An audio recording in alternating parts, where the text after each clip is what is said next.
नमस्कार दोस्तों। आज मैं आप सबसे बात करूंगा स्नान के विषय में। आप लोग कहेंगे कि आज ये क्या टॉपिक ले आए, स्नान के ऊपर वीडियो बना रहे हैं। हाँ दोस्तों, क्योंकि स्नान का सनातन हिंदू धर्म में बड़ा महत्व है। दोस्तों, स्नान का तात्पर्य है नहाना। हम सभी लोग रोज़ सवेरे स्नान करते हैं, लेकिन हम में से ऐसे कुछ लोग आपको मिल जाएंगे जो रोज़ विशेषता जाड़ों के माह में स्नान करने से जी चुराते हैं। वह कहते हैं कि कौन नहाए, इतनी ठंड पड़ रही है, आराम करो। लेकिन दोस्तों, हम लोग ये समझते हैं कि हम इसलिए स्नान करते हैं कि स्नान करने से हमारा शरीर साफ सुथरा हो जाएगा और बहुत सारी बीमारियों से भी हमारा बचाव हो जाएगा। लेकिन केवल इतनी ही बात नहीं है। सनातन हिंदू धर्म में स्नान की आवश्यकता पर विशेष रूप से बल दिया गया है। दोस्तों, सवेरे सवेरे जब हम स्नान कर लेते हैं तभी हमारा शरीर शुद्ध होकर जप, पूजा पाठ आदि समस्त कर्मों के योग्य बनता है।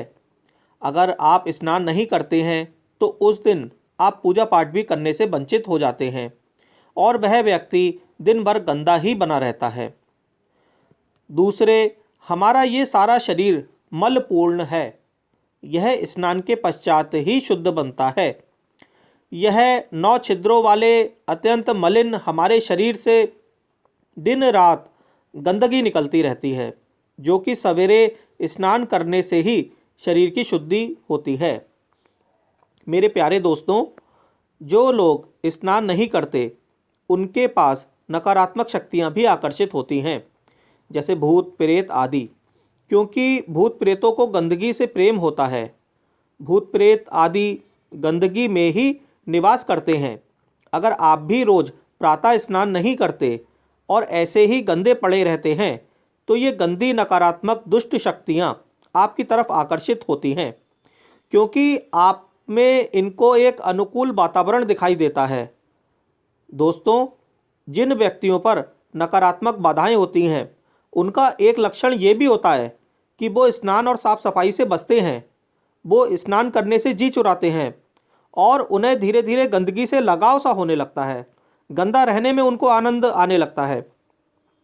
दोस्तों, वह भूत प्रेत भी ये कहते हैं कि ये बंदा या बंदी अच्छे मिल गए, इसी को कैप्चर कर लो, और फिर उसकी बर्बादी शुरू हो जाती है और उसके माँ बाप और सारा घर परिवार बस पंडितों और मौलवियों के चक्कर काट काट के जीवन निकाल देता है।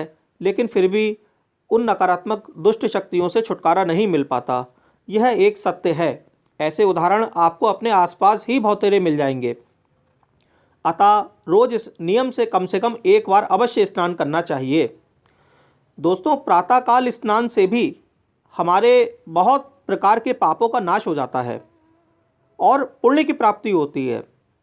और दूसरी तरफ अगर आप रोज स्नान के जल में 5-10 बूंद गंगा जल मिलाकर गंगा जी का ध्यान करके स्नान कर लें तो आपको रोज गंगा जी जाने और उनके तट पर स्नान का फल आपके घर पर ही आपको मिल सकेगा। आपका पुण्य फल भी बढ़ेगा और आपकी शरीर की शुद्धि भी होगी और गंगा जल आपके कुछ पापों को भी काट देगा। लेकिन दरअसल बात यह है कि इतना सब करे कौन? रोज 5-10 बूंदे गंगा जल की नहाने की बाल्टी में डालो, इतनी मेहनत कौन करे? तो दोस्तों, बहुत सारे लोग ये अविश्वास भी करते हैं कि कुछ होता भी है ऐसा या नहीं होता, कुछ मिलता भी है या नहीं। तो ऐसे लोगों का तो दोस्तों कोई सॉल्यूशन नहीं हो सकता। एक कहावत है कि आप गधे को नदी के तट तक तो ज़बरदस्ती ले जा सकते हैं, किंतु उसको आप ज़बरदस्ती नदी का पानी नहीं पिला सकते हैं। लेकिन जो भी लोग करना चाहते हैं उन्हीं के लिए ये वीडियो है। और उन लोगों से मेरा कहना है कि आप थोड़ा सा गंगाजल घर पर रखें और फिर एक कोई छोटी सी शीशी में थोड़ा सा गंगाजल आप अलग निकाल कर रख लें। और जहाँ पर आप डेली स्नान करते हैं वहाँ नहाते समय 5-10 बूंदे गंगा माता का नाम लेकर और गंगा माता का ध्यान करके बाल्टी में डाल लें और नहाने से पहले गंगा मैया से प्रार्थना करें कि माँ, हम आपके बच्चे हैं, हम पर कृपा करो। अरे माता तो बहुत भोली और बहुत दयालु होती हैं, वह वहीं आपके घर पर आ जाएंगी और आपका कल्याण करेंगी। आप करिए तो। और रोज़ गंगा जल से स्नान करने से आपके शरीर की शुद्धि होना भी शुरू हो जाएगी और आपको एक अलग पवित्रता का अनुभव होगा। सारा खेल बस भक्ति भाव का ही है। दोस्तों, स्नान ना करने वालों के पास लक्ष्मी भी कभी नहीं आती। उनका रूप, उनका तेज, बल, पवित्रता, आयु, आरोग्य सबका नाश होना शुरू हो जाता है।